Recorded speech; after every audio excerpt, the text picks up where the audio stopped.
was like, I'm gonna fucking do this, bro. I'm gonna fucking do this. I'm gonna make a better life for myself. I'm gonna make a better life for my family, and I'm gonna try and impact the community of Peckham that I grew up in.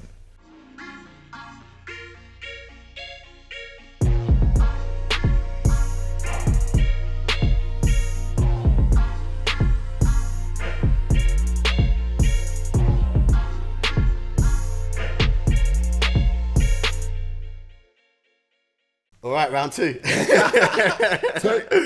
All right, let's get into this. This is the very, very first episode of Journey Strong, which is my podcast where I'm going to be sitting down with people who I massively respect, who are doing things that are different, and we're going to talk about their journey. Like literally, it's going to be a lot to do with the challenges they faced and how they've overcome them, okay, to say the least.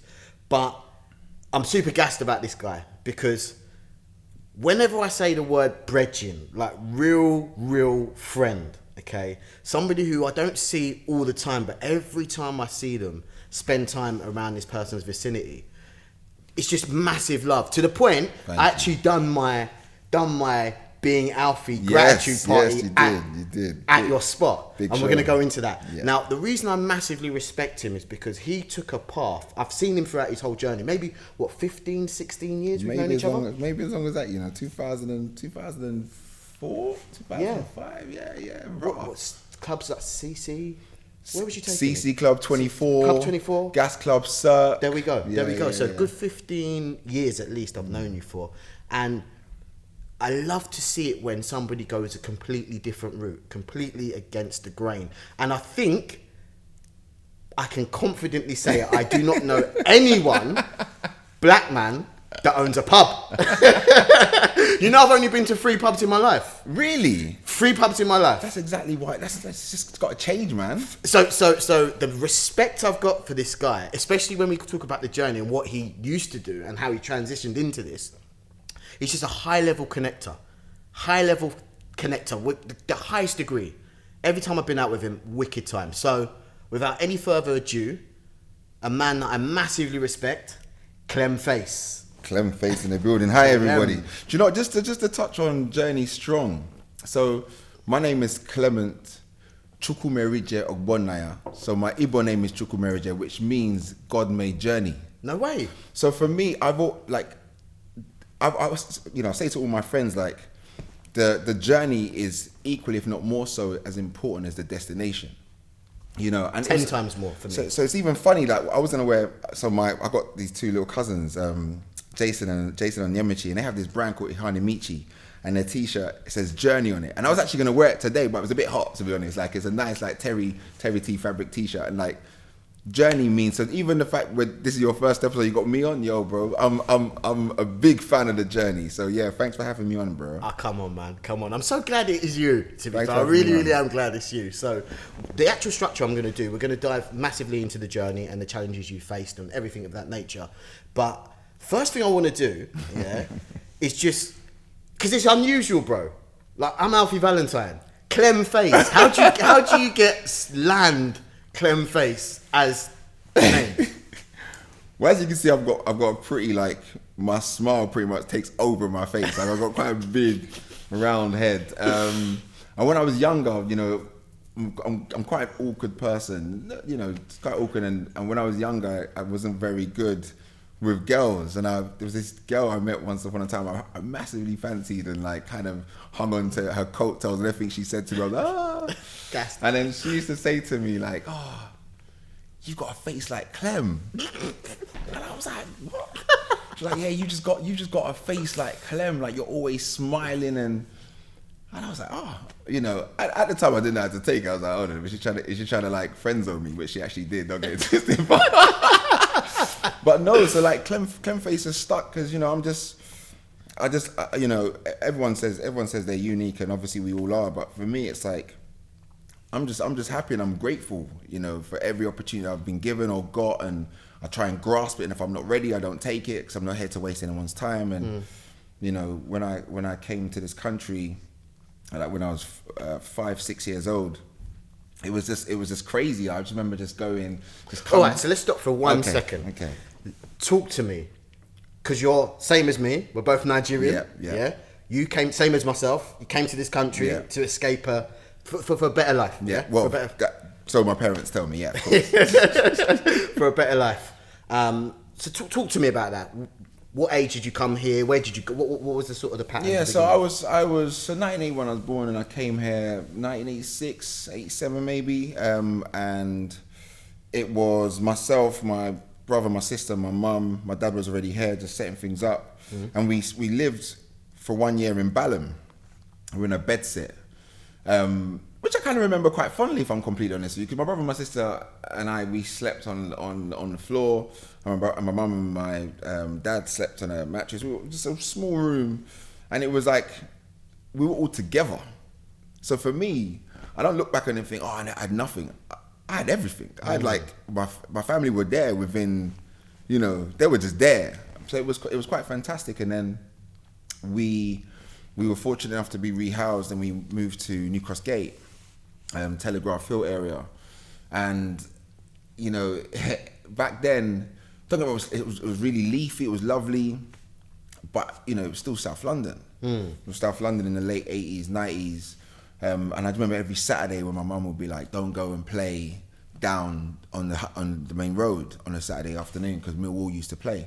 So what was that like? Because my interpretation of a Millwall fan back then was skinhead, racist, combat 18. Yeah. So it wasn't anywhere a black person would go. Was it like, is that a stereotype? Is that what was it like? Do you know, my memories of that wasn't that. Okay. But I also know that it wasn't somewhere where I wasn't compelled to go. Okay. I didn't gravitate to that. So my mum and dad told me, I was quite a parent pleaser as well. So my mum and dad said to me, "Don't do something." I just trusted them that they knew that I shouldn't be doing that. Gotcha. But I had a best friend who actually lived on the same road as the old den. May so rest in peace. And I used to go and check him, and we would just look out the window and see the hordes of fans. And I think more to the point that it was just a lot of people that didn't look like me. Gotcha. Do you know what I mean? And for me, it was a complete disconnect. And so, yeah, that was New Cross Gate. How long did you stay there for? Still got the house to this day. Oh. Still a house where my parents frequent. My brother is there at the moment, stays there. But we've had the house since for donkeys long. But it's where my what can I say, like my core was developed. Okay. And then I went to primary school in Brockley. Okay. I went to primary school in Brockley in Honor Oak Estate, which anyone who knows Honor Oak Estate knows that that was just one community, and it was for me, I had some of the best friends, best time. Football was developed. Like Ian Wright went to my primary school. I was in the same school as Sean Wright Phillips. So it was a great time for me. Big love for football. Were you a baller back then? Baller back then, baller right now. So was that a big thing? I was about to say only 5 aside, because I ain't got the lungs for the big pitch. But yeah, football was a massive thing for me. Okay. And it was the one thing, at the time when I found football, when I fell in love with football at primary school, it was anything I cared about. So as much as I had friends that would go and do whatever they wanted to do, all I knew is I just wanted to play football. And that was kind of like my escape from hanging out with certain people that I shouldn't have hung out with, but also I kept it real. Like I was a massive geek, I was a massive geek, and my love for football and my personality and character just to be and be happy. And I was, like I said, I was just so grateful that I was here in London. Do you know what I mean? Of course.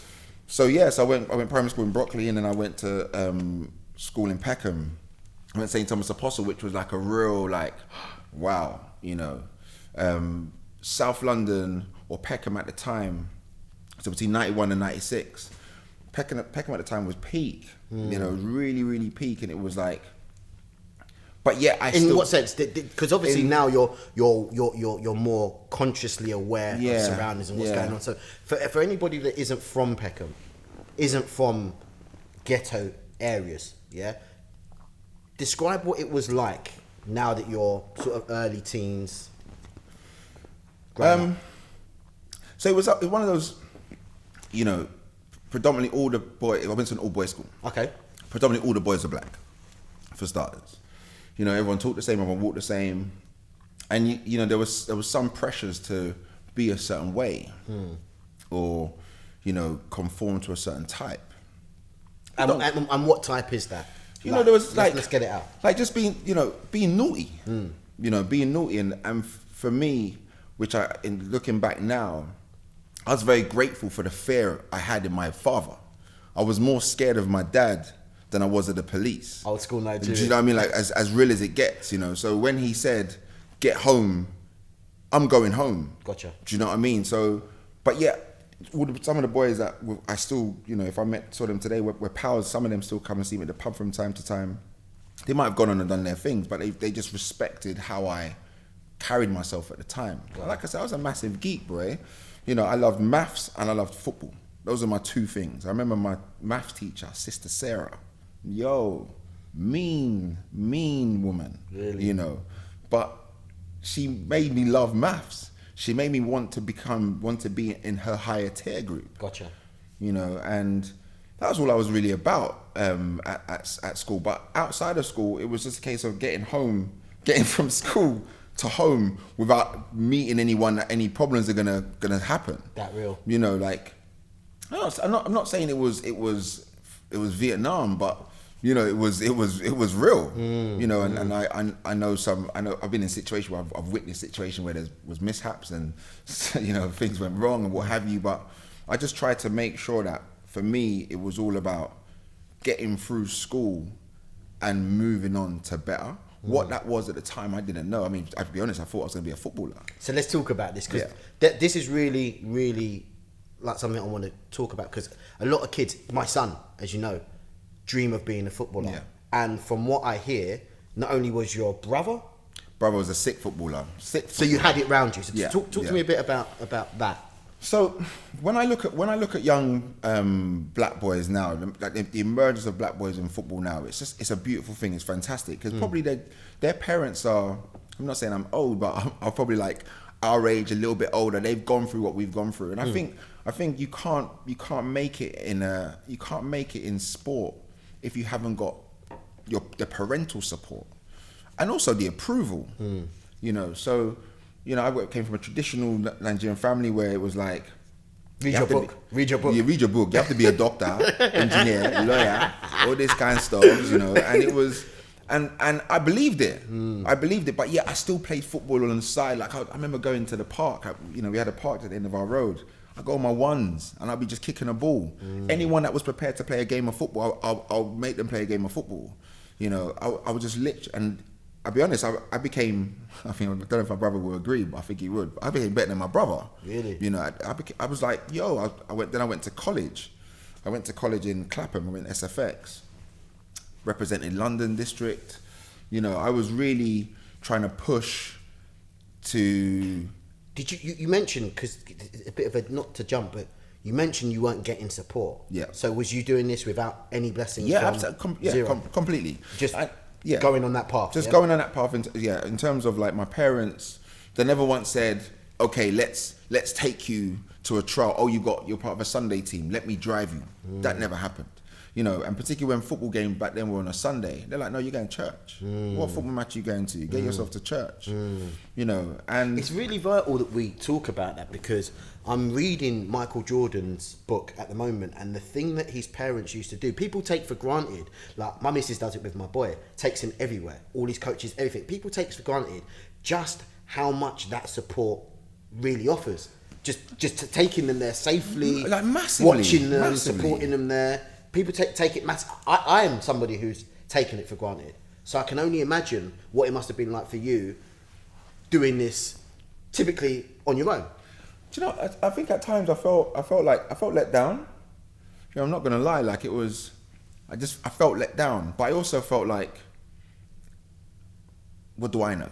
Do you know what I mean? And that's something like, don't get me wrong, my parents are sick and I'll change nothing about them, but sometimes I think like, I just wish, you know, you guys allowed me to make the mistake if I was going to make it. If football wasn't going to come of it, then allow me to make that mistake. But you know what, like, it was massively impacted on my confidence, and I almost like thought it got to a point where I started playing semi-professional, played for Dulwich Hamlet Youth, and it was almost like I'm kind of wasting my time here, sort of thing, because my parents were never going to support this move, and I valued my parents' approval. I really did, and some of my siblings didn't really give a shit, but I really did.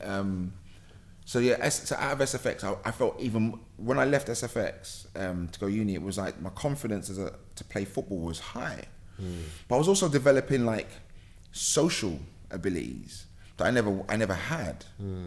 Growing up in South London, I never had like I said, I'm still awkward, but I was really awkward, and I became less awkward, let's say. That's really hard for me to believe. Yeah. Just because of what you do, and we'll get to that. But yeah. That was really hard to believe that you were actually socially awkward. Yeah, massively, man. Like I bust jokes, I laugh, but that's with my pals. Where but meeting new people, it wasn't really something, because South London was a real box. It was a real box, I don't think I left the country on holiday until my early 20s. Obviously, I went back to Nigeria, but I don't think I left the country on holiday to go away with my pals until like early 20s. Wow. And when I'm just going to speak quite freely, it's like we came here, we never had the correct papers to be here. Do you know what I mean? Like, we never had the correct papers to be here. And it wasn't until 1997 we were given our indefinite stay to remain. Yeah. And where I was like annoyed with my parents for not allowing us to go away, at that point I thought, actually, do you know what? We haven't gone away because they didn't want anything to flag or any. Do you know what I mean? 100%. So like that was cool. And then and also the idea of traveling on my Nigerian passport when all my boys are on their British passport, you're in some next lane. mate. Oh, do you know what I mean? So yeah. So in terms of like my social development, it didn't really kick into towards the latter stages of college and going to university and having that confidence to go to university. So what did you, because I want to see the shift. So what did you actually study at college, university? Talk to me about what happened there. At school, St. Thomas, my favourite subject was maths first, but also I loved geography. Now, I don't know, I think I loved geography, because I had what's the word my handwriting was fantastic, basically. Okay. Yeah, I had very good handwriting. Calligraphy. Like my handwriting was I could have been a font, I'm not gonna lie. And I remember in geography we were like doing our case studies and stuff. It was a lot of visual work and maps, and I just really loved that. And I also loved that the people that did humanities weren't black. Do you know what I mean? Like there was a lot more white boys doing humanities, and when I went to college, it was like I did geography A levels, I did geography, English, Lang and Lit, and computer studies. And the computer study was purely on the advice of my dad, and I did it, and I hated it. But hey, we move. And I remember going into the chaplaincy. Like, what the hell is a chaplaincy, bro? And I'm walking into chaplaincy in college, and like you see all these white boys and girls, and they're like strumming guitars, and they're all cool, but I quite liked that. I wanted to push my social norms, basically. I wanted to push what I was used to socially, because in order for me to develop, I felt I needed developing socially. And I think in order for me to have done that, I needed to be around people that didn't all look like me, all sound like me, all dress like me. And so I quite really liked geography, because geography was like my pocket away from my reality, so to speak. Anyway, and then I finished, as I did A levels at college, I got 3 C's. Dead, man. Dead. Mate, at least you finished school, bro. Yeah, I got 3 C's at A levels, and then I went to Coventry University. Started off at Coventry University. What? Yeah. Stop. Yeah. You went country, bro. Country. And you know what, for me, I think the main reason why I did that was to get away from my parents' house. Oh, really? To be completely honest with you, like freedom. Yeah. Just to like be okay, cool. You guys have done the thing, but now let me see the rest of society. Do you know what I mean? Without necessarily you breathing down my neck or me feeling that I can't do anything unless you give me the green light to do so. Gotcha. So I went to Coventry, and then I remember being there for like a week or so, and then the saying goes, "You've been sent to Coventry." Have you heard that saying before? Nah, It's where, like, so bad people, they say, oh, you've been sent to Coventry. No way. Didn't know. Coventry, the cathedral's beautiful, like absolutely gorgeous. And it's like, but I was just there. I was like, yo, I'm here, man. Like, yo, what's happening, people? And then I went to, and it's actually at this point, I experienced my first serious bit of racism. Really? Yeah. At university, and obviously I grew up at a time when like the Rodney King beatings happened and all this sort of stuff, and you see it on TV, but you know it's there. Nelson Mandela being freed, and you read his back catalogue of apartheid and what that was, and but personally, never experienced racism. And that university, I must have been there no more than like 4-6 weeks, and I was living in not even halls of residence, just like some student accommodation at the city centre, and I remember I used to like cook stew, fry plantain, like that's what you do, right? Our food. And I made the mistake of not clearing, once I cooked my plantain, I made the mistake of not clearing, like I left it in the fridge. I wish I didn't. And I came back on the coach on a Sunday, and I came back and my door had been broken into, my halls, my room. And they, on my computer, back in the Microsoft Foundation, it would say, Alphie Valentine, whatever company you are, da-da-da-da-da. This one said Clement Ogbog Banana Foundation, or Plantain Company or something like that. And then the pots were, some of my pots were outside my room filled with beer. They put my trainers in the washing machine, filled it with beer. And I just remember coming home and I was shaking, bro. Wow. I was shaking, like, it was my first, like, whoa. I remember just calling there was like a phone underneath the stairs, and I called my mum. I was in tears. I was like, this is what's happened. And my mum just said, don't mind them. Don't mind them. They can't stand in your way. Go to fix your room, go to bed. Tomorrow's another day. I was like, okay, still like shaking. I woke up the next day, and I had this boy in uni. Big shout to Emmanuel. And I remember telling him about it. Bro, we came over to the halls, bro, and just like showed them what time it was. Oh, I don't know, it's the ghetto. Debo. But and the wickedest thing is, this guy is the most intelligent, most like Gentile individual you'll ever meet. Really? But this what he did for me in that occasion was just like, yo. And they all sat up. Anyway, after that occasion, I think they gave me money back for my trainers. They were Reebok workouts, bro. They were peak back then, bro. You know, they Reebok where they're all black joints. What I mean? Come on. And then so I told the university, they rehoused me into halls of residence on campus. And I kind of think that was me in my head. I was like, okay, so I'm away from what I deem as my comfort zone in London, and I want to develop socially. But this is real in society. This is society. This happens, And I felt to myself like, I need to be comfortable with who I am quickly, like not what I am. Do you know what? Let's touch on that very, very, because it's the sensory awareness to know and feel that is something that, unless you've experienced it, because I've had something when I was younger, similar. You can't sometimes put into word. People can't really grasp what it means to be like feel like an outsider. Like a feel it. Conceptually, it makes sense, but the actual feelings of it, without a shadow of a doubt, and the feeling was. It's probably one of my key motivators. So not even one of my key motivators, but like I need to understand quickly, like I'm a Nigerian born black man in the United Kingdom, and I need to know that first. I need to know that the place I'm in isn't my country, and if I was to get along, I really need to understand the society that I'm in, and I experienced that, which was real.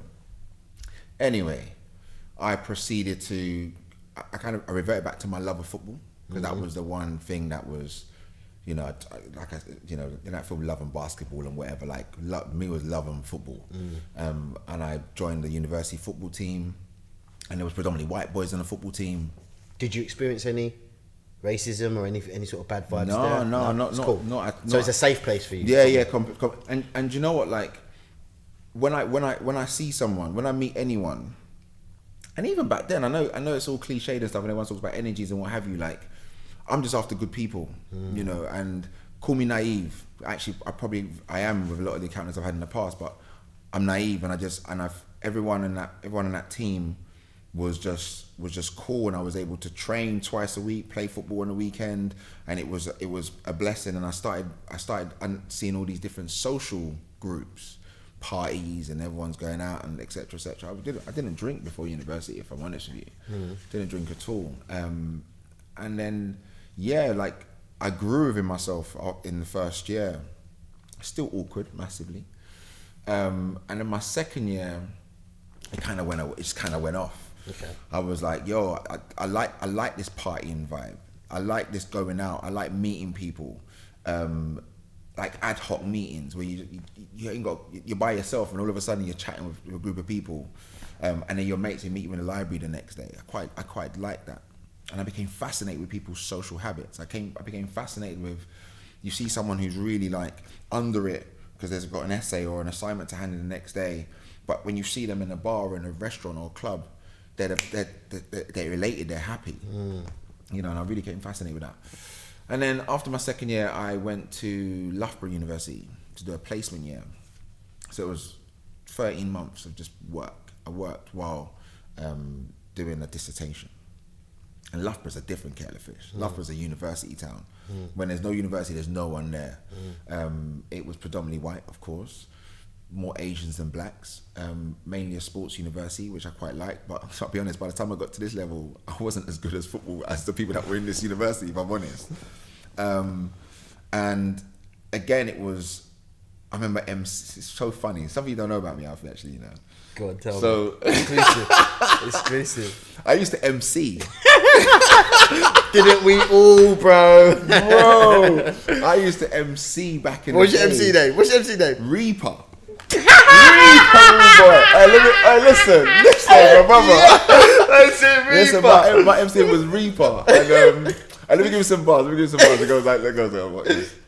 R for the respect. E, don't ever forget. A for ability. P for presenting me. E for enigma. R, boy Reaper. I'm gonna get you hyper. Yes. You know they won that song?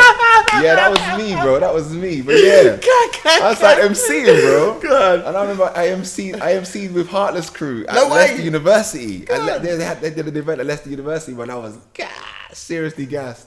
And that was, I believe, the 2001. I went to Napa, my first holiday away with my boys, and going to Napa, I was there for 2 weeks. 2001. It was like, our people are everywhere. Our people are really doing bits, and they're cultivating this culture. UK Garage was really something that was a movement. It was a massive movement. Massive movement. Proper. And it gave me this confidence, but I wasn't, I wasn't cool. I wasn't road. I wasn't any of that. I was just Clem face, you know what I mean? Anyway, so I came, after I saw Napa, I was mad inspired. And anyway, I finished university. Sorry, actually, let me track back a little bit. So after that year, I became the president of my Afro-Caribbean Society, which was sick. Like, even the fact that anyone voted for me, like, and the confidence to, I had to champion this society. I had to create great events, make sure that they were well placed within any other society within the university, which I like to think I did a very good job. This is actually sick. So this is your first taste of, call it, event organising? Yeah. Okay. And I remember doing events. We were doing events back then, but we were driving to like Birmingham, Leicester, wherever Nottingham, and flying outside the clubs and on the out as people are leaving. you know, there weren't no social media back then. All those things there. Like, I mean, there was MySpace, but that was late. That was a bit later. But like, we were flying. I remember our first packed out event, bro. And was this an Afro?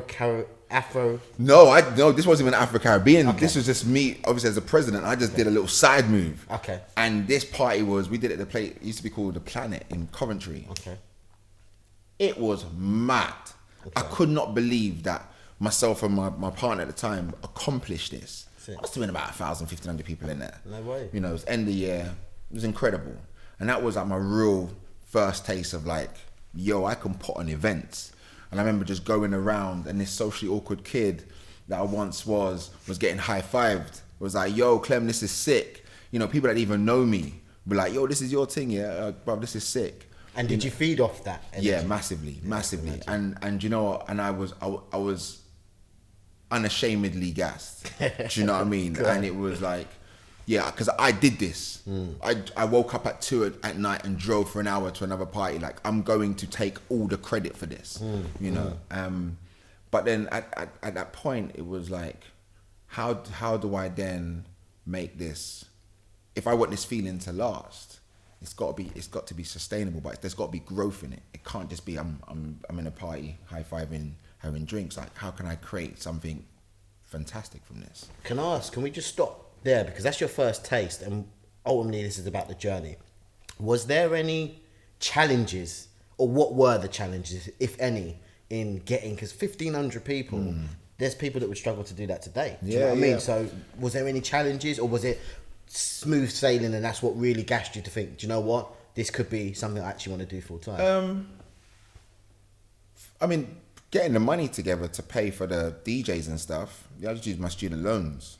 You know, I used whatever student loan I could get, my overdraft. I was living in my overdraft for donkeys, bro. And it's like, yeah, it was a real gamble.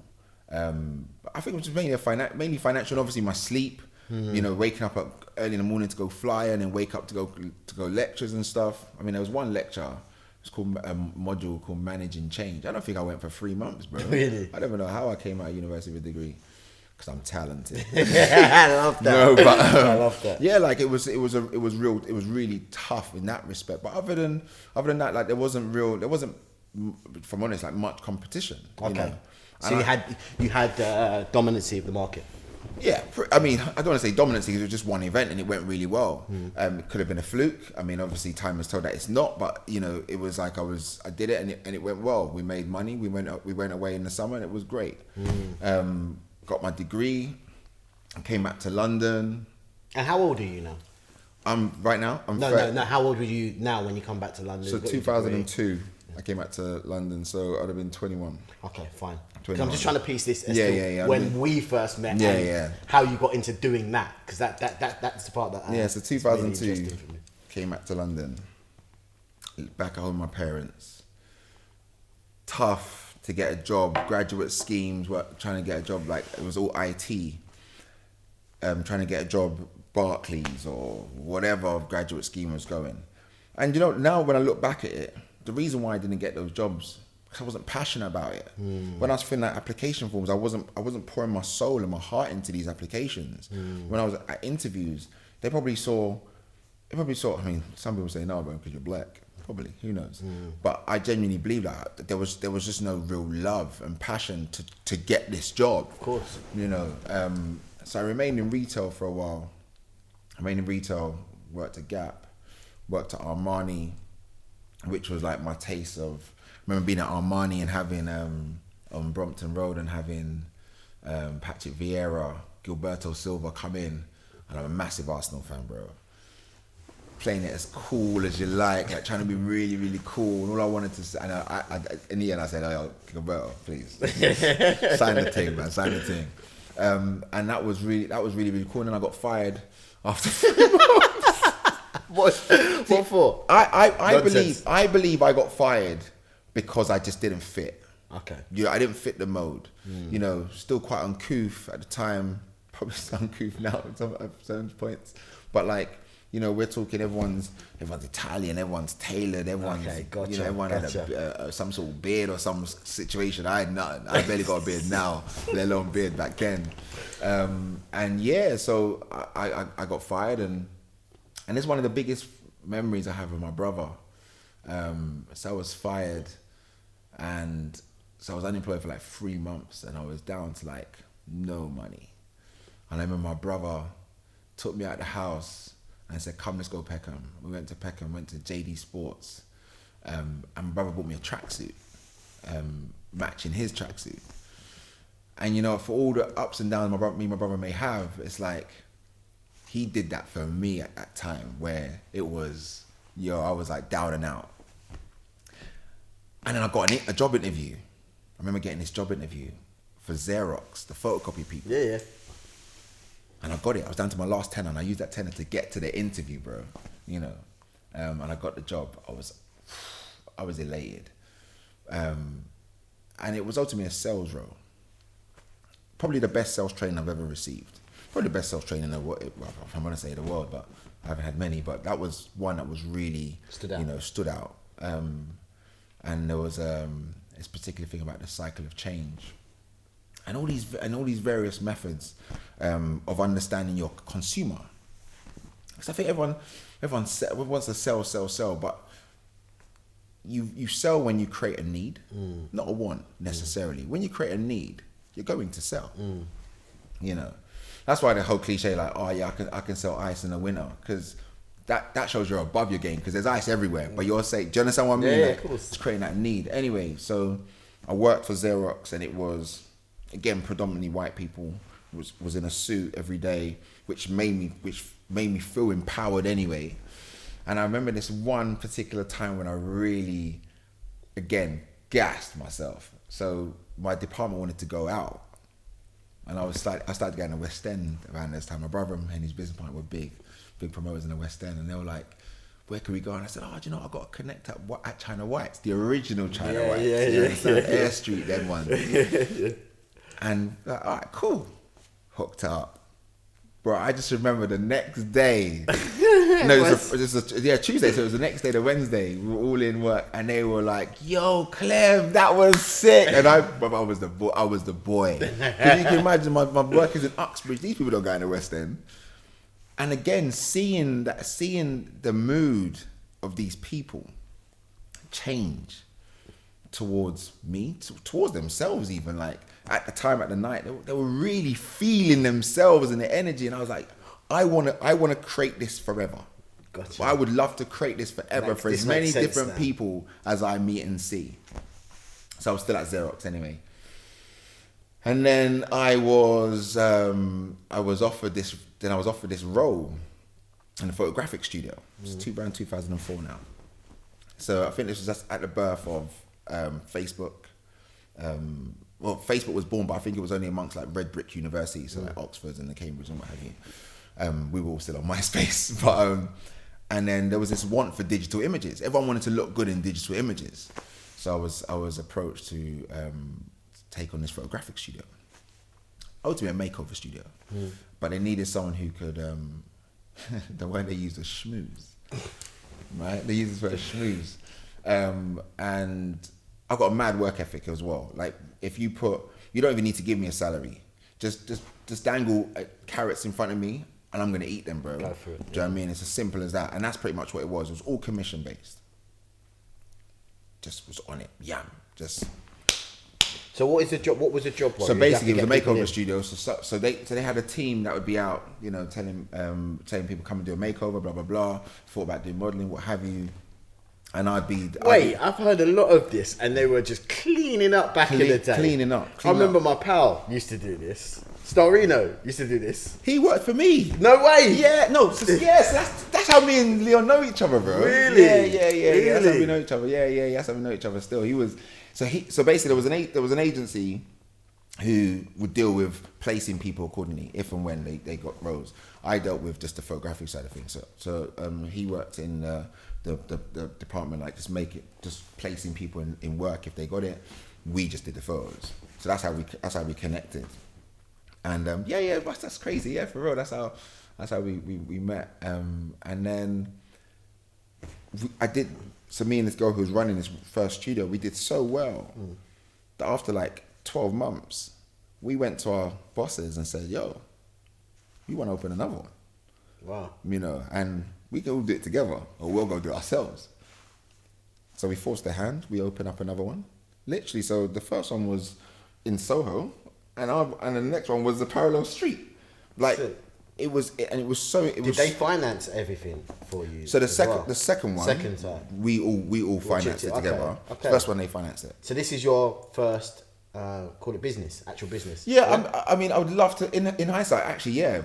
But I was so, again, naive that I was given, basically, it was almost like, now thinking about it, I tied myself into them by giving them my money, basically, in a nutshell. Do you know what I mean? But for me, it worked. It gave me, I felt ownership, even though I didn't own it. I was doing very well. I was able to bring people through. Like I've made some really good friends there, but I made people good money that worked for me at the time. You know, very good money. And then I was lucky enough to, they were really connected, these guys. I was lucky enough to purchase my first flat. I purchased the property in 2006. And then I think at that point, I wasn't afraid of money.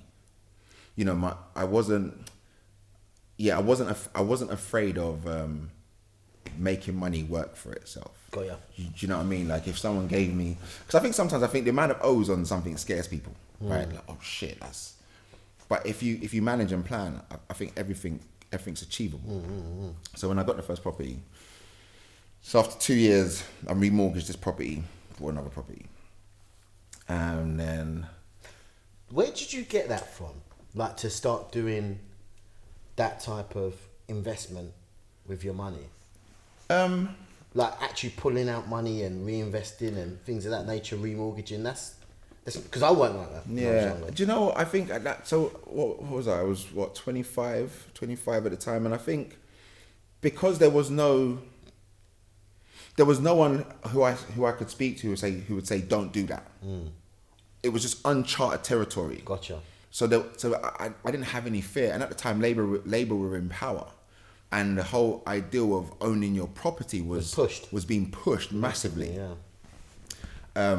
Which ultimately led to the credit crunch in 2008, or pushing, you know, I paid my bills, don't get that into for a second. But yeah, so it was like, I just felt like, why wouldn't I do that? The right thing. Like what else? And it wasn't even necessarily like the right thing to do, but it was the right thing for me, you know. So first property, 2 years later, second property. And then I just became, I was like, yo, I really want to be better. I just genuinely believed in better. I believed in like, I just believed that I didn't have to, if I ever had children, at that time I was thinking about children in the future, I never wanted them to be suffocated by finance. I never wanted to be suffocated by the lack of finance. Gotcha. So anyway, so I did that, and then so that was 2008. Then back in the 2008, 2009 came. I remember I was in Nigeria, and I was on the phone to my receptionist. I'm quite a control freak, so I was like on the phone to her maybe twice a day, making sure that things were getting done. And she was telling me that the numbers were dwindling in the studio. Less people were cancelling, less people were coming, because there was just less disposable income circulating. You know, and that was like that was my first real kind of like, fuck, you know, this is real. Like, it's not as rosy. Yeah, just continue to tick. Absolutely. And I had to make a quick decision to leave the studio, get my money that I put in the studio, knowing that my bosses were going through the same situation, and particularly because they were really in property at the time. It was them that helped me get my first property. They were massively in property, loads of flats up and down Acre Lane in Brixton. And then I was like, okay, cool. So what do I know right now? I know people. I know going out. I know partying. My brother and his business partner are they're massive promoters in the West End. I'm going to create a subdivision of them called Clem PR. And Clem PR really got to understand social media marketing. I say really, at the time it was. Obviously, I'm very, very much not as astute as some of the people are now. But I knew that I could target my message to girls aged 18 to 25 who lived in this area, you know, and that was a real currency, putting pretty girls in nightclubs and put one or two spenders who will spend bottles, you know, as shallow as it sounds. That was what it was. I was one of the guys. You know, I was one of the guys selling. You know, shell it. And I just created that, and I used to run this club on a Thursday night, just one venue, because you know, I'm a great believer just getting something right at work, particularly when you're promoting, because everything's about perception as well. I just wanted to get one thing right that worked. Maya Thursdays at the time, popping, banging, absolutely off the chain, sick. Floyd Mayweather, VV Brown, Tiny Temper when he released his first track, like it was just the spot on a Thursday night. And I was doing that for a bit, and then I also discovered this other thing called entertainment news. So we also had an office in Oxford Street just behind Maya, myself, Mo, my brother, and I discovered a thing called because your brother was doing super well in this game. Super well, Mace PR. They were just, you know, they were killing it in the West End. Like, can we stop it for a second and just talk? Because I've never really understood, how does it work? How do you earn money? Yeah. How does it work? Because all I know is you bring in a bag of pretty girls. So when I started, so for instance, when I was doing Cirque, I was promoting for someone else who was promoting for someone else, and I was getting paid a percentage of the guest list I brought in. It was only who paid to get in as well. Okay. Then you kind of graduate to getting paid for bringing in girls, and they get them for free. You might get paid £5 for every free girl you bring in, etc., etc. Okay. But you also always got paid a percentage of the table spend of any tables you had, so 10% of the net spend or whatever. So that's how it was at the beginning. But at that time when I was there, I had the studio, so I didn't really care about the currency. All I cared about was making sure my platform of communication worked, the reach I had with all these different people coming to the studio, you know, and had this database. So when I done Clem Face though, like I said, I had to restructure everything. So I wasn't planning to leave this studio to be paid on a guest list. I needed to take the whole night. So I went there with a whole pitch, a whole deck. This is what I'm going to do for you. You know, let's have a win-win relationship. Because I felt like a lot of promoters, and probably even now, promoters of, you know, they only think about themselves when it comes to business. You know, they don't give a fuck about the venue. Some of them at the time, probably most of them, but I went in with the attitude like, let's have a win-win relationship. So I built them a retainer, which I got verbatim every week. I got 50% of the door spend, and I also picked up 10% of the whole bar. Wow. On that Thursday night. Wow, that's some serious negotiating. Yeah, so you know, but at the same time, that wouldn't have I wouldn't have been given if I didn't put together a good enough case. And I delivered. You know, I delivered. With the help of my team, we delivered. And I remember doing New Look. So New Look had their 40th anniversary, and they opened up some new offices on Oxford Street. So they did the first party there, and the after party was at Maya, and they paid me a wedge to go behind the bar. So already that was a percentage of that, as well as the retainer, as well as the door that I was getting before the night even started. So you're earning good money now. Yeah. As a promoter. Can I ask you, what would a good promoter take? So let's say a month. What would they take? Because it was kind of like glamorous. I mean, 3 to 5 a week. Really? Yeah. 3 to 5 a week. Wow. I didn't know it was that much. Yeah. For sure. If I was only doing one night, you know, and I wasn't picking up as much as that, but I was good. Do you know what I mean? I was good. I was able to live in a property I owned. I was, you know, I'm not really a flashy guy, but if I wanted something, I can get it. You know. And then, but I mean, there's some promoters that were just absolutely killing it, and some promoters moved into club ownership. You know, really? Yeah, completely, and that's the currency. It's all well and good being able to have a venue, but to put bums on seats, there's not many people you can't learn that. Do you know what I mean? There's a certain knack to it. There's a certain, you know. Obviously, you got to be able to manage your bar and make sure you're not drinking yourself out of house and home. But to put bums on seats first and foremost is the biggest challenge. And one or two promoters did move into club ownership, which was, you know, to this day, I massively respect them for doing what they're doing. So yeah, if you do it right, like big shout to Exclusive Touch. You know, they're they're like a promoter from West End that I massively respect and admire. You know, they've gone on to develop brands that stand by themselves, where they sit away and let the machine turn. More than one brand, you know. I remember some New Year's Eve, they'll have like 6-7 different parties going on. Yeah. Like, and that's kind of like where you want to be. As that type of promoter as I was at the time, that's kind of like the goal.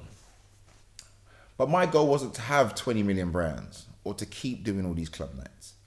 You know, I really wanted to get into the venue side of things. But I also knew having a nightclub was a ball ache. Like, I can't have a nightclub. I don't want to be dealing with people that turn up at 12 o'clock and the club closes at 3. So I've got 3 hours to try and maximize as much money as possible with crazy overheads.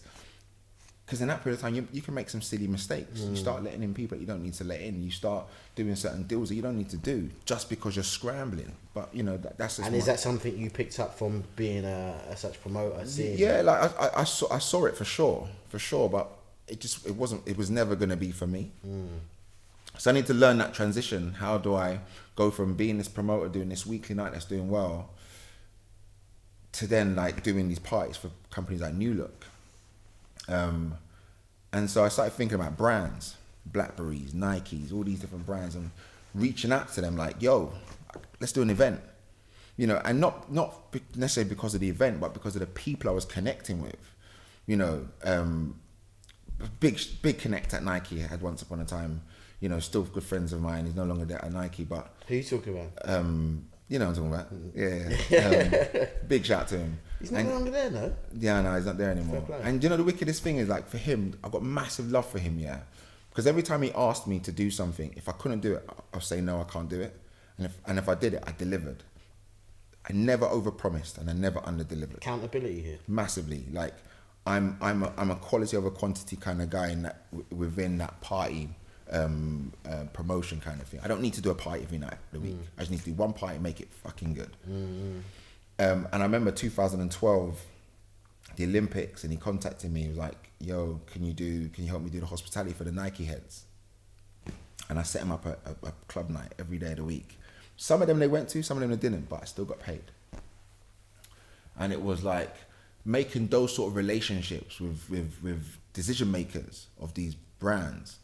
Not because I necessarily wanted to come and work for these brands, but to just strengthen my belief in creating these valuable relationships. And then, so I was doing that up until maybe 2012, and I was approached by this venue operator, and they have quite a few venues in London, and they were like, oh, we want you to come and take on this pub in Kilburn. To run the pub? Do a night in the pub? No. What was the offer? Okay, so the offer was, this group owned the pub, and the pub wasn't going where it needed to go. So they wanted to turn it into a late night VIP table experience, kind of. In a pub? In a pub. Strange. In Kilburn. Even more strange. Right? And, you know, I'm south. At this time, currently living in East London. And I used to go Kilburn because I had a cousin who lived, may his soul rest in peace. I had a cousin who lived in Kilburn. And that's my only experience of Kilburn. So anyway, I remember going to check this out. And they were like, you know, they gave me the whole, you know, we can really teach you and you know, show you what it means to work with a group and create real venues. And I jumped at it, and it was crazy because, you know, at the time, remember the salary offer was laughable. If I said to another 31-year-old, this is how much. What did they offer you? I was offered £22,000 basic salary as a 31-year-old. Bearing in mind, I've been doing my thing in the West End. In comparison. But the commission or my bonus plus my profit share. And for them, I don't think they knew at the time exactly what was going to happen. But I knew what was going to happen. So I didn't care about the salary. I just cared about, this is my time to really put myself on and really teach myself what it means to run a venue like this. And it's not just about promoting. It's not just about putting bums on seats. It's about your marketing. It's about connecting to your community. It's about your PR strategy. It's about your staff. How do you manage your staff? Don't get me wrong, there was a general manager who was obviously more operational than I was, far more. You know, but I was exposed to all of that.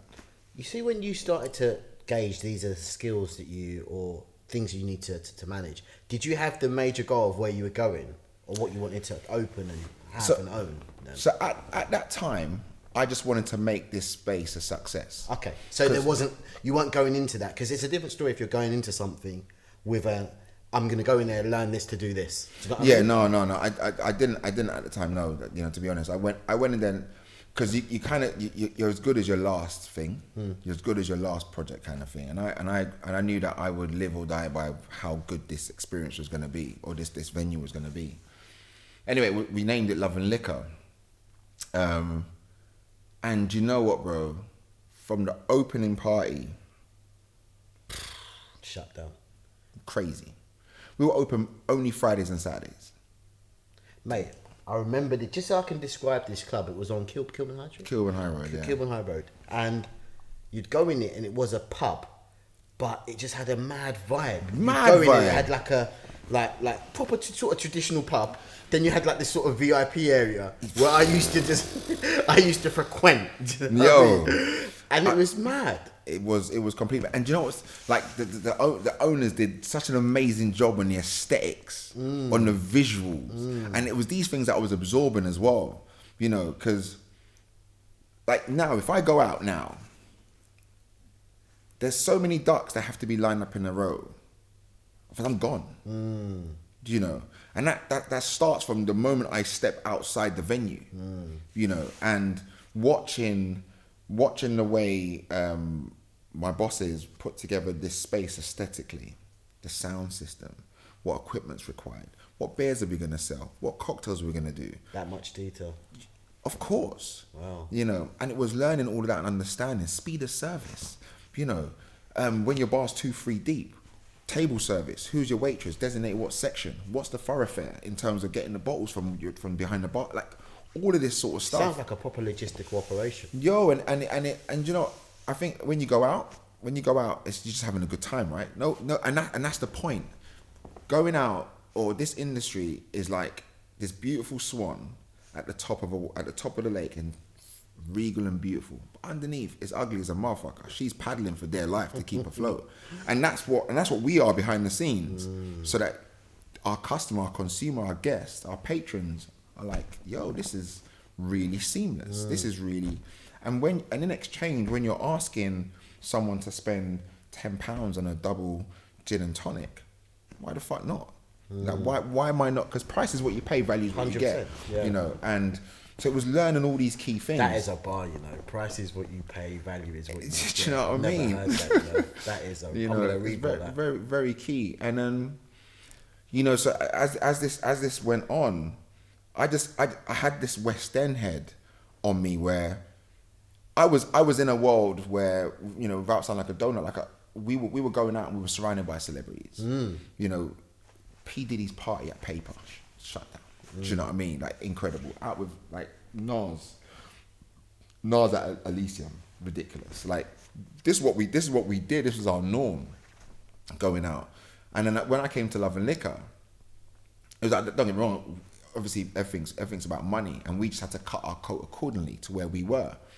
But I don't think we opened up in September. By November, will.i.am was coming to the... Because it was mad. Just to touch on this, I remember the first time I came in there, like, I come as I am.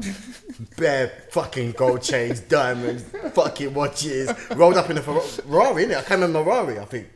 Do you know what you did? I came in my Ferrari. And I said, you're mad. I came in my Ferrari, and I'm expecting to just see West End. And you had a bit of bouginess, but then man in football tops.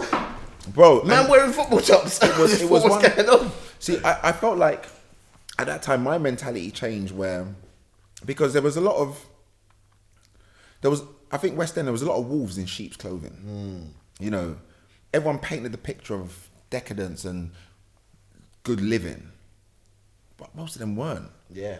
And each to their own. But for me, like, if I wear, don't get me wrong, bro, can't be looking beat down, but like, you don't have to have an 18K presidential to show me that you're living a good life. Do you know what I mean? And I wanted to create a space where everyone could coexist, irrespective of race, color, class. Like, that was first and foremost. It was like, leave all that shit outside and come in here and coexist. And the values of community really came about. Like, Love and Liquor really worked because we sung to the community, all the neighboring areas. And what happens that when you charity begins at home, and all of a sudden areas, but South London was coming Love and Liquor. I was living in Battersea when I came. Do you understand? Like, they were coming Love and Liquor, and I think when we did the residency with this A-list movie star, like, we did this crazy residency. We can say it, mate. We can drop a couple names, man, because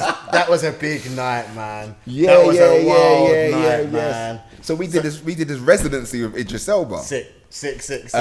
Called You're Seven. trying to be modest, man. I'm chewing you out, bro. I'm chewing you out, man. Chew him out. And we did this residency with Idris Elba, and it was really, really game changing for me to be that close, shoulder to shoulder. Like, we worked together on doing the promo video.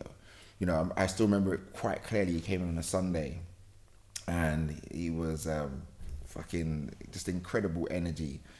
And it was like, Clem, shout my name. And I was like, Idris. And he turned around, it was game time. Done the promo video. We edited it, he green lighted it. He's a pro, man. Bro, it was just fantastic. But what was even more fantastic was how he connected with all these people. Whether you were, obviously as a black man, we looked up to him because he looks like us. But white women, young and old, you know, white men, young and old, loved this guy. Yeah. He had the ability to, he had this ability to just touch every single person regardless. And we had him in this building, aligned ourselves quite nicely. But ultimately, that's what I'm trying to do with this product. I'm trying to make it aspirational as fuck. Doesn't matter what you are. Just matters who you are. Do you know what I mean? And good, real recognized real.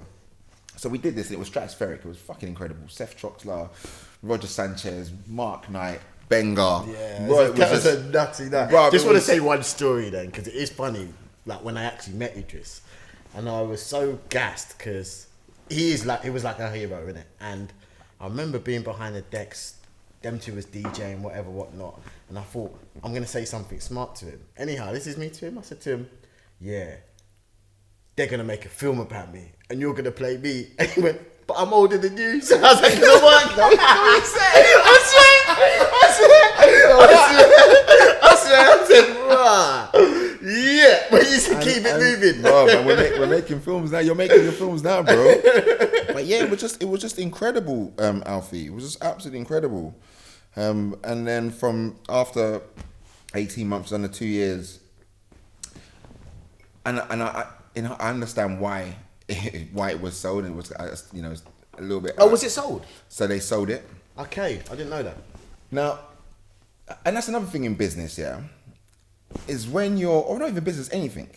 Imagine being a manager of a football team, and you're one team, Chicago Bulls, Michael Jordan. Everything was about MJ, right? But when MJ goes, does that mean the empire? Does that mean you just stop existing? Does that mean your team doesn't do the thing anymore? So you have to create a product that is Transcends. Absolutely. Yeah, stands the test of time, irrespective of who the key players are. Yeah, individuals. Yeah, I get that. That's why Sir Alex Ferguson will always be the best. I'm not even a Man United fan, but he's the best manager of all time. He managed to build teams time and time again, but as long as the DNA remains the same, you come into the DNA. The DNA doesn't change because of you. So I understand. So I when I think about it, I'm like, Love and Liquor was very much about me, Massively. I'm not saying that's the reason, but end of the day, it went. I wasn't too happy, so the story goes. But I remained with them. I remained with the company. So I really trusted them. I was really learning. There was a journey. There was a journey I believed I was taking, and I stayed with them. And I took over as promotions manager at a place called Paradise by way of Kensal Green. Now this was a pub. but the most beautiful pub I've ever seen. It's incredible. And this is a pub that will do the finest of foods. It's incredible. Finest of foods, beautiful food.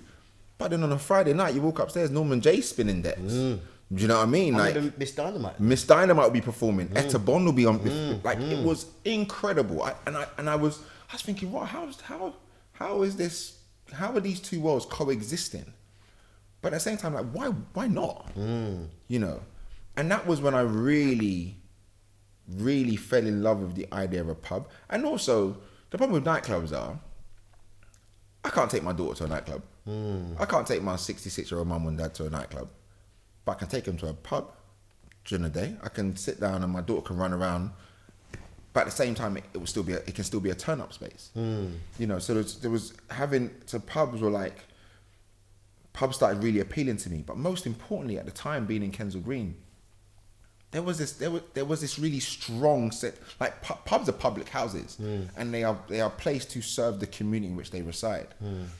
And that was something that I felt was lacking in pubs around. Hence why you've only been to 3 pubs, because you probably felt not one pub serves you. Yeah, 100%. You know, and it's like, why isn't there more pubs that actually serve their communities? And you can still remain I've never aspirational. ever looked at it like that, you know. Yeah, like you're serving your community. That's like a really deep way to look at it. It's important. It's so important. You know, like pubs have been. They say pubs are the cornerstone of British culture. But I'm British now. Obviously, dual nationality. You're British now. Yeah, yeah. So why is it not serving you? That's mad. That's a really, really. Do you know why is it not serving you? Why is it not serving interesting other way to people that look at look like you? Yeah. So I was at Paradise. I was really learning again. Was it lacking in occupancy when you were there, or because when I went there and you were there, you invited me down. Like I was like, he's just done it again. Because bear in mind, I followed you. I followed you from the West End to Love and Liquor to them, and I just saw you always had this secret sauce of being able to coalesce people, bougie with normal people who weren't bougie, who would come up in their football top. Yeah, and I remember remember the football tops now. All right, so I had to top up the juice. So yeah, we're talking about Paradise and everyone coexisting. So yeah, like I was really, like I said, I became really drawn to the idea of pubs, being in communities, being a space that served the community. And then I got to a point at Paradise where I don't think there was any more development for me. And I say, that's just life. I shouldn't say development because there's always room for development. I wasn't going anywhere. Okay. I hit a glass ceiling. Got you. You know, and I hit a glass ceiling, which is fine. Like it is what it is. And I was like, at that point, I'm going to go and buy my own pub. September 2015, I remember. I'm going to buy my own pub. And I sold a flat of mine. I sold a flat, one I had in East London, Wanstead. And I'm going to, all this money, I'm going to buy a pub with it. But you know, buying a pub is expensive. Yeah, I remember. I one of the biggest things that, not biggest, but one of the things that I truly regret was I had an opportunity. To invest into it. Yeah. You reached out to me, but you know, I was in a bit of a situation. I just didn't take it, man. But you know, I say, I've got no. If it's not your time, it's not your time. If something's not right, it's not right. You know, like people might say you're lucky. Clem, you're in a lucky position, but luck is when preparation meets opportunity. Love that. And at that time, I might have sold a house and I thought, I'll buy a pub. But reality is, I wasn't ready to buy a pub.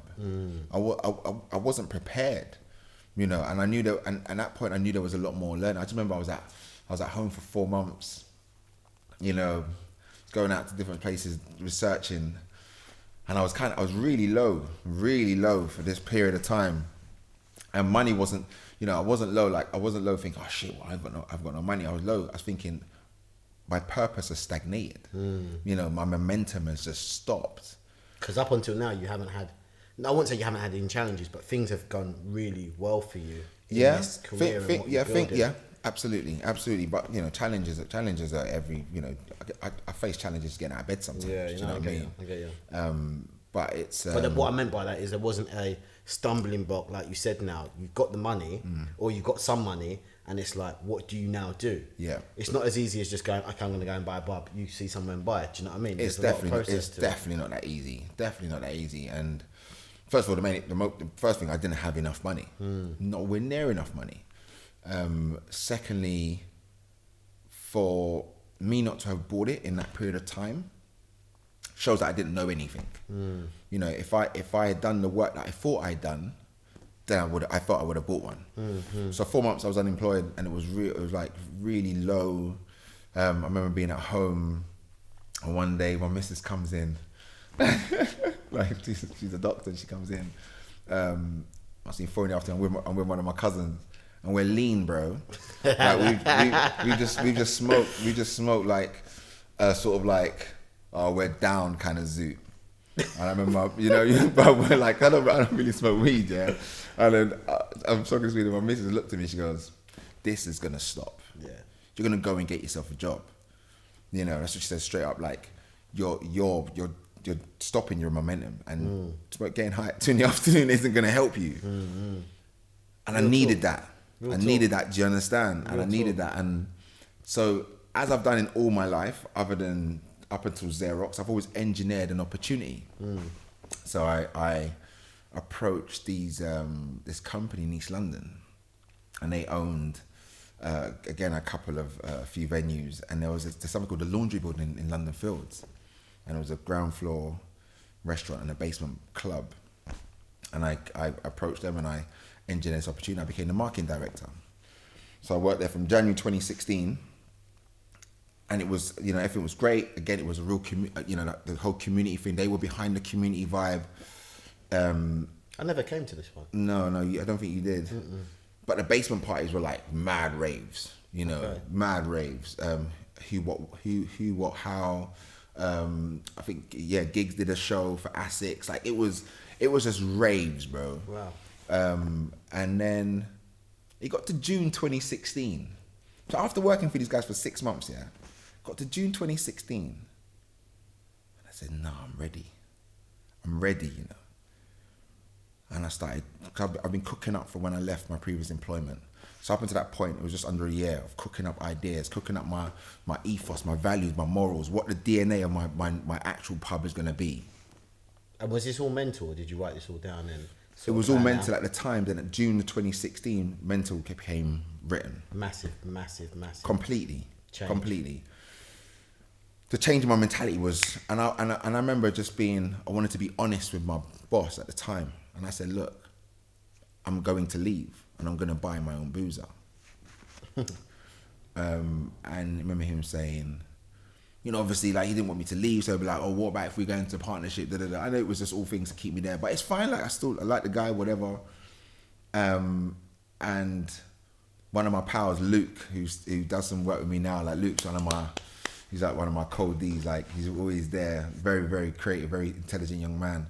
And I remember going to him and saying, yo, I've got the name of the pub. It's going to be called Prince of Peckham, bro. Pow. Did you have the venue lined up by now? I knew it was going to be in South London, and I knew I wanted a pub in Peckham. Sick. I mean, there wasn't. It's a powerful name, mate, and the visuals. Like, I'll link some photos. I'll throw some photos. The visual. It's a powerful name, mate. And you know what's crazy about it as well? At that stage of my life, what was I? 34, going on 35, and it was like everyone growing up in school always called themselves the Prince of Peckham, the Peckham Prince. Really? If you grew up in Peckham, you're a young black boy, you're Prince of Peckham. Because of Lee, the Peckham Prince Stanley in Desmond's. Really? The first show that Gotcha, it makes sense. It makes sense. I identified with as a second generation coming from Nigeria to Britain, and where the mum, the dad, the son, the daughter look like me, and it was like Prince of Peckham. Sick. Then I saw this pub, I was really clutching at straws. I can't even believe it's even transpired at the time, because it could have easily just gone the other way, and I could have been like Prince of Dudley or something. And I cased out this pub. It was called the Doll's House at the time, and it was owned by some dude. And I remember going there twice, thrice a week, different times of the day, seeing how many customers were in there, what they were buying, totaling up what I felt he was making, understanding what the rent was, if there was any business rates. Was this guy actually making money? No. So I remember approaching, find out who the freeholder was, contacted the freeholder, said, look, this is boozer for sale. So like, yeah, we're thinking of who are you? Like, I'm just some guy. Made me jump through hoops, bro. I can imagine. Made me jump through hoops. They're thinking, hold on, am I gonna give this building probably commercial value of like 2 mil to this dude that told me because he's done a couple of nights in the West End, he's gonna give my pub. Made me jump through hoops. Met me, asked me for my P&L, asked me for my sensitivity analysis, asking me for my deck, asking me for, God knows, I had to go to. Did you know all this stuff, or did you have to think on the job? No, I had to learn. I had to learn all this. And one thing about me is, I ain't too proud to beg. I'm not too proud to say I don't know. If I'm in a meeting with, a lot of people use acronyms nowadays. I'm a big man for that, What's that? I'm a big man for that. I use a load of acronyms. I'm the first. Like, there's people who look around. They're in a meeting, someone music, and they look around. They don't know what the fuck's been said. I'm the first to say, excuse me, what does that mean? Sick. Do you know what I mean? Because it's a good social and communication skill. Hence my development, my social awkwardness sometimes helps, because I'm not trying to be cool. Like, being cool isn't a currency for me. Do you know what I mean? It's never ever like, it's, what the fuck does cool me even mean? Like, my G&T's cool, bro. I'm happy. Like, it's nice and chill. Do you know what I mean? It's been. But like, for me, it's I really needed to understand, and I asked as many questions as possible, and I got advice from this person. Even my old bosses, when I was with Paradise and Love and Liquor, like, they gave me so much advice. But one thing I found, that nobody was willing to support me financially, until I thought to myself, I've got to maybe bring down my expectations a little bit, adjust what I'm planning to do. Then I connected with a couple of my cousins, a guy who's seen me about and just trusted what I was and what I was about, and believed in my ability to make this venue work. He invested.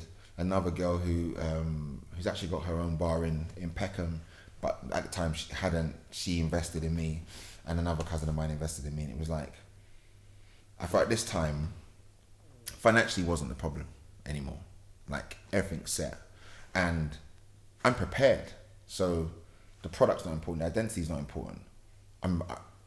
Actually, Clem, you're ready to go and do this now, And this is something that started in September 2015, and I didn't sign the documents to buy this pub until February 2017. 2 years. And when I actually signed the papers, I remember I was in South Africa, and I was on a boat, and I was going to Robben Island. And he came over on my phone, DocuSign, blah blah blah. I looked at my missus. I was like, we're about to own a pub, And I remember this South Africa trip actually was, as soon as it was the first time I've been to Africa since 2009, when I was in Nigeria just before the credit crisis. And something moved me when I was in. I just came off, and I'm not South African, obviously, I'm Nigerian, but when I came off the plane, something moved me, bro. And I don't know if you've been to Cape Town before, but as soon as you come out of Cape Town and you drive to the metropolis, you drive. The first thing you see is the shanty towns. Okay. The township, sorry.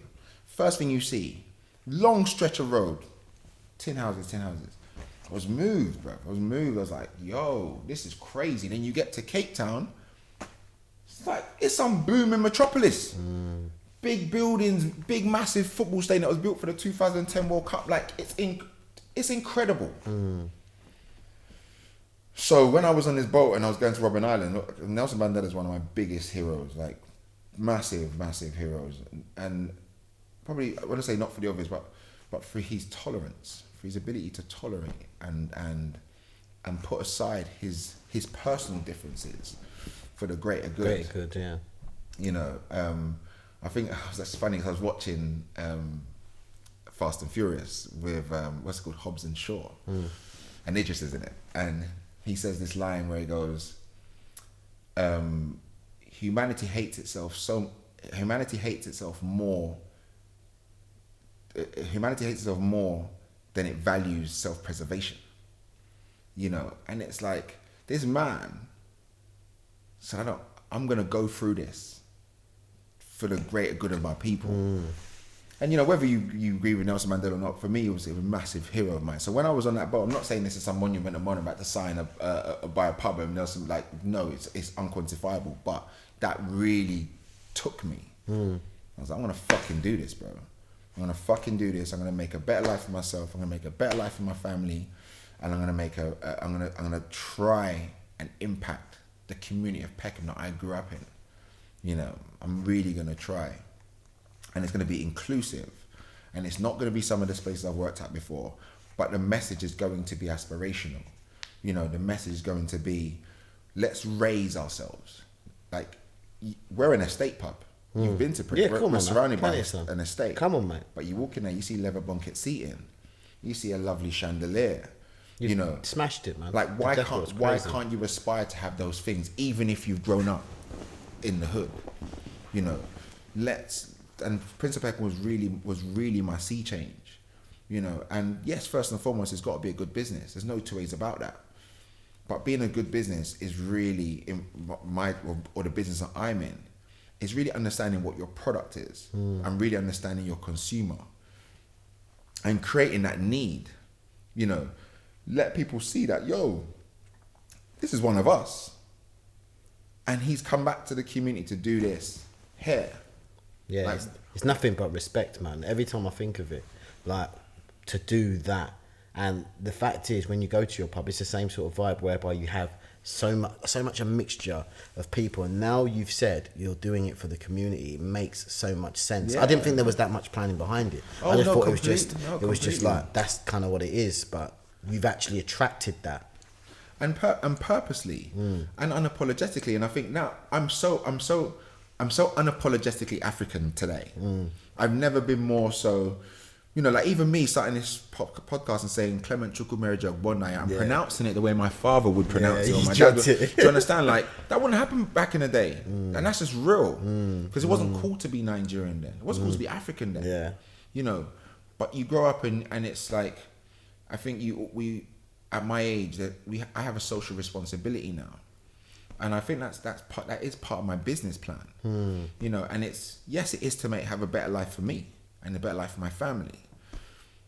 But also, if everyone, like, you know, I did a TED talk and I was talking about take care of your community and the rest will take care of itself. You know, I'm a great believer of, like, wherever we are in the world, so you got a house, right?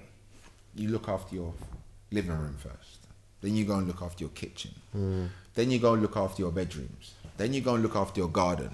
And not only until your house is in order do you leave your house to then look after the street outside. That's it. There's people taking care of the town centres when the road to their house is broken down. You can't even drive on. Like, let's really take care of our house where we walk and we talk and our friends are and our families are. Let's really do something there first and foremost. Sick. You know, because I think that there's a real power. There's a real power. And people feed off it. And don't get me wrong, bro. Not everyone's the same. Like, some people just aren't wired that way. And that's fine. I don't begrudge you. And I beg you don't begrudge me. But we move. You know, and I really love what we've created at Prince of Peckham. And I say we because it isn't, because, you know, as much as everyone like Clem, Prince of Peckham, etc., we're all royals. You know, and that's what I was talking about when we grow up. Every black boy want to do Prince of Peckham. Like, we're all royals. We just have to believe that. We have to really believe that and buy into that. And until we buy into that, you know, we're all born the same. A man and a woman had sex and we were born and we all came out in the same air. Don't get me wrong. Classes exist. But we can still be amazing. Yeah, but the thing is, classes exist because of a mindset. That's it. As soon as you can break the mindset, everything else can almost become like a bit of a domino effect. That's what happened with me. Yes, of Do you know what I course. mean? So I totally, and it's great. This is why I'm so glad you're the first guest, because you showing that. I typically thought owning a pub was a white thing. Do you know what I mean? I just thought it was a white thing, and I just thought, how is a black man ever going to do that? And you've come live and prove, and not only done it, you've done it so fucking well. Thank you, man. So fucking well. Like, as I said, I did my gratitude party there. Do you know what I mean? Yeah. And I'm going to do plenty of parties going forward with you, like in your spaces, just because now I understand even deeper the mindset and the thinking you've put into the idea and how it's materialized. Really, really sick. Do you know? And it's funny because I spend a lot of time there, and truth be told, I don't have to. If I'm to be honest with you, like, I can be at home, I could Just go on holiday, just cashing checks, and that could be me, you know. But like I said, I'm trying to do more than chase the pound. I think you touched upon it earlier on today, talking about generational wealth. Don't get me wrong, it's going to take more than one boozer to change generational wealth for me. But if I can show a 16-year-old who identifies themselves with me that the area in which you grew up in is actually yours, there's ownership opportunities there for you. sick. And don't be afraid to ask. Don't be too cool for school. You know, yes, you might see the guys on the YouTube videos and everyone's got this and that and the other. But what they eat don't make you shit. Who they fuck don't make you come. Like, just get your head down and understand the riches on the ground and the areas in which you're walking on. Because that's really, if you go to Prince of Peckham and the first floor of the toilets, I spent 3 days doing this. Yeah, I put 2p coins on the floor, 600 quid worth of 2p coins, and it was, if I was an artist, that'd be my art piece. Yeah, it was to kind of say, like, the streets are paved with gold. If only you put your head down and have a look. You know, everyone's head is up like this. Everyone's looking so past what's in front of them. You know, there's a reason why Asians have got off license after off license. You know, we too, as black people, can equally acquire the same, and also support and critique positively. Don't cancel. Don't bring anyone down. I'm a great believer, right? At Prince of Peckham, I'm there. Yeah, that's what I was saying before. I'm there, and I'm there because I give a shit about the experience of my customers. People might see me down the side. I'm picking up plates. Mate, plenty of times. Do you know what I mean? Like, Plenty of times you've served me like I'm like a patron. bro. Like, for me, it ain't a thing. Crazy, it really it's is. It's not a thing for me. I enjoy it. I enjoy bringing someone. Hospitality as a Nigerian, African, generally, it's a big thing. When your auntie came over to your house, what did your mum say to you? Mum never say, go get her one glass of wine. Bring the bottle. Even give her a choice. Bring her the red and white. Let her decide what she wants to drink. It's her yard. You understand? When you give them a plate of rice, what chicken are you giving them? You're not giving them no dead wing. You're giving them the solid pieces, bro. Do you understand?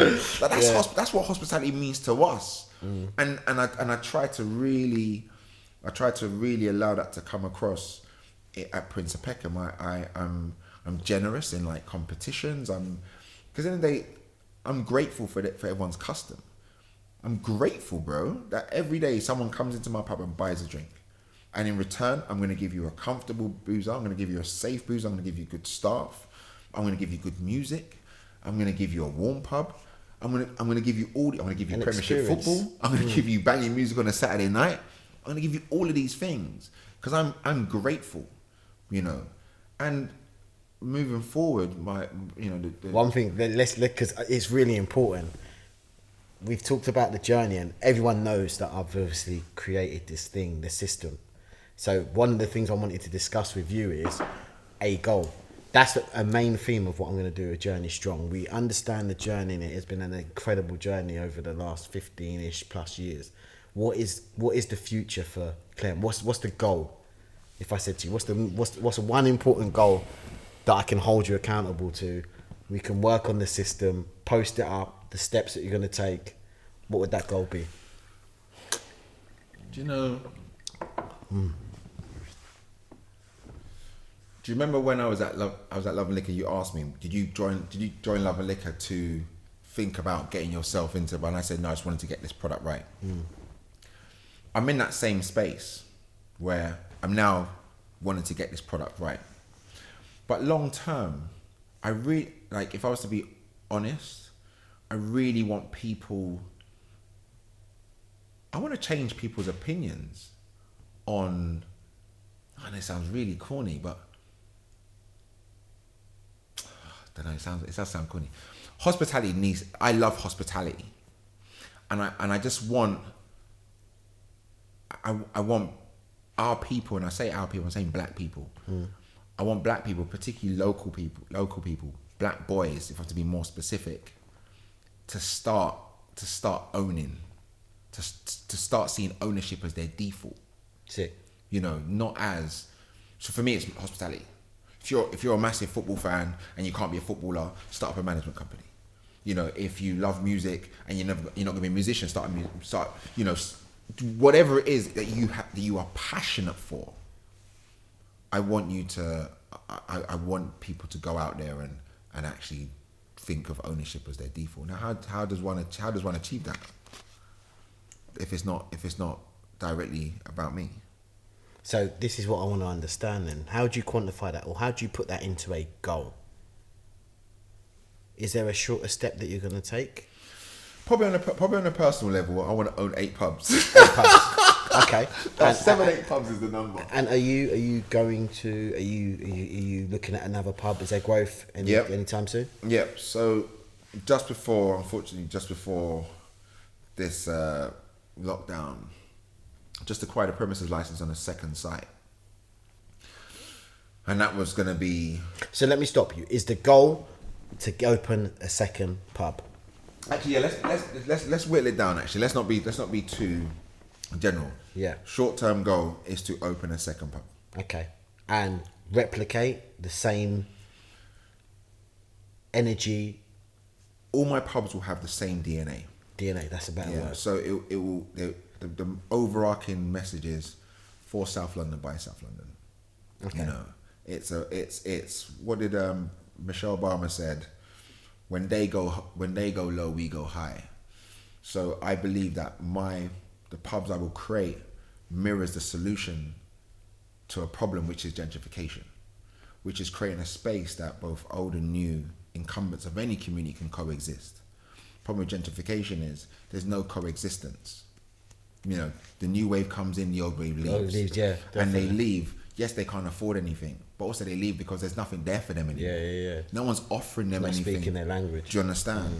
And my thing, which is very different at your pub. Completely. You know, opposite. Like for me, it's like. So someone I saw on Instagram the other day, it was just a random. You know, you follow hashtags, and someone hashtag Prince of Peckham, but their caption was, "We just moved into our new house." And I wrote, "Welcome to the neighborhood," from Prince of Peckham. Never been. Just I don't know why they hashtag Prince of Peckham. Probably trying to get more likes or whatever.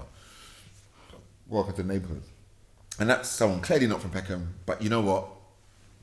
Come, you're now one of us. But I'm not all of a sudden going to give them preferential treatment over the 82-year-old auntie that lives in Clifton Estate. You know. They'll get treated just as amazingly. To be honest, I'll probably treat auntie just because I'm Nigerian and they're my elders or what have you. But like, as soon as you walk into Prince, you're all royals. You know, no one's above anyone else. Definitely is a vibe. Definitely, no one's above anyone else. So like, I'll say short-term goals, Alphie, is to acquire my second pub. Same DNA, but this one I'm planning it for it to be a far more feminine product. Okay. I'm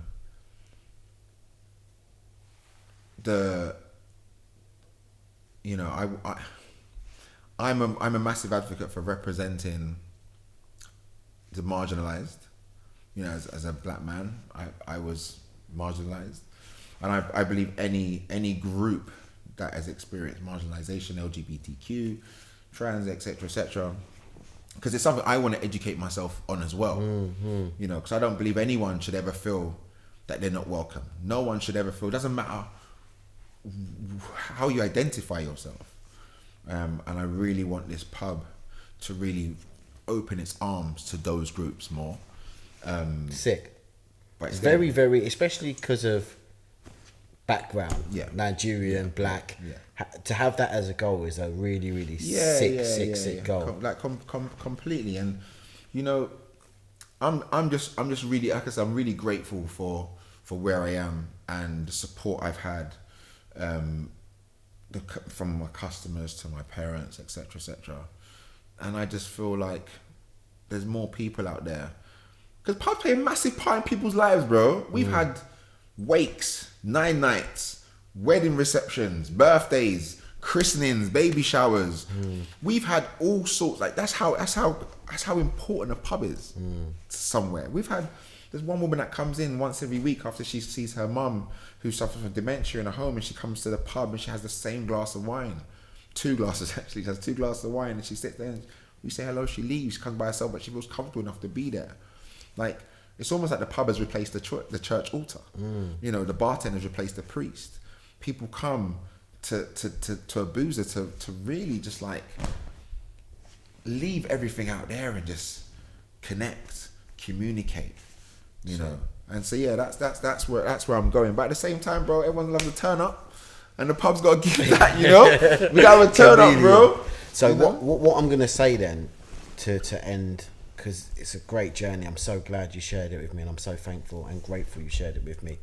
What I'm going to set you as a task, as I said, this is going to be a big thing, is when do you want to have that pub open by? I want to have the pub open by Corona's put it back, but middle of next year, but for sure. By the middle of next year, the latest open. Okay, so we're going to work using the system on the goal. We're going to go through all the steps offline, then we're going to post it up, and then where can people keep up with the journey to see how well or badly you are for real. Keeping up with this goal? There is a flip side to it. Of course there is, mate. I failed with so many goals as a joke. There is a flip side. So where would people be able to find Clem Face and connect and see how well you're doing in comparison with the steps that we identify and write down for the goal, and you as such achieving? Do you know, I'm going to put this on my personal profile, at Clem Face. Okay. I'm actually looking forward to this actually, because Alphie is, for me, like one of London's biggest enigmas, you know, and the system, it's crazy because, like you said, we're pals, and we engage, re-engage, etc., and there's never any sort of lie. There's like, oh, bro, why are you not calling me? It's always, and every time we come by again, there's been development. There's always development. Of course. You know, like he put up a video today on his Instagram, the video of your son. And I was there with my wife at SW4. We were watching that. And I was like, babes, look. And how many years? 3-4 years later, you're posting that same video. You probably see me in the crowd, small dot in the thing. But yeah, it's like, I'm a massive fan of what you're doing. And you know what's wicked about this, Alfie? Because I know Alfie, innit? Yeah. You know, I'm not... You know, I'm not that cool guy. You're not gassed by it. I'm just not, right? You're not gassed. But what's crazy is that my little nephew. So you posted a story the other day of your 15, 16 inspirational people. You put me up. Of course. I reposted it, and my nephew, 18, Lorenzo, sick, goes, "Do you know that guy?" Yeah. And I said, "Yeah." And he said, "Mad inspirational. I was watching him on YouTube."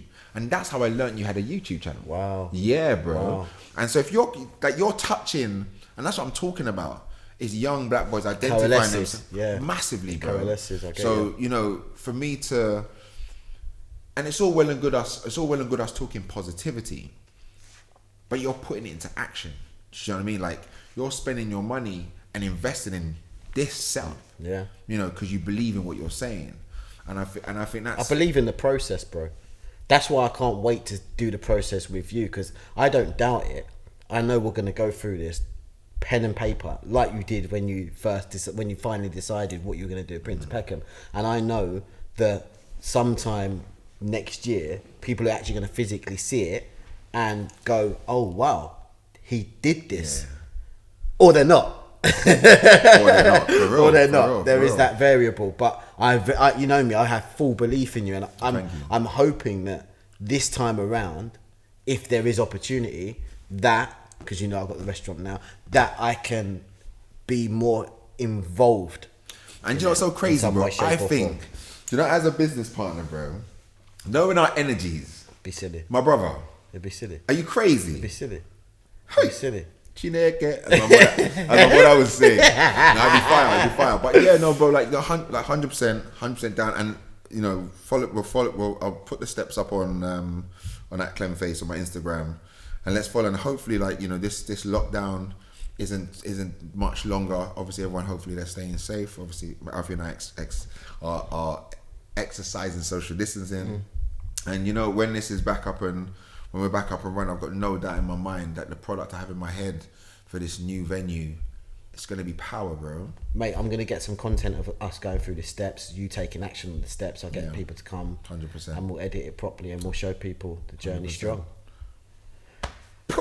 Clem, thank you very, very much for this, man. I'm so gassed, and I've learned so much about you that I didn't even actually know. This is the first. This is the first like warts and all time thing. So yeah, bro, exclusive, bro. So I'm really, really looking forward to it, and thank you very much for doing this. No, bro, thank you for having me, man. Love, my brother.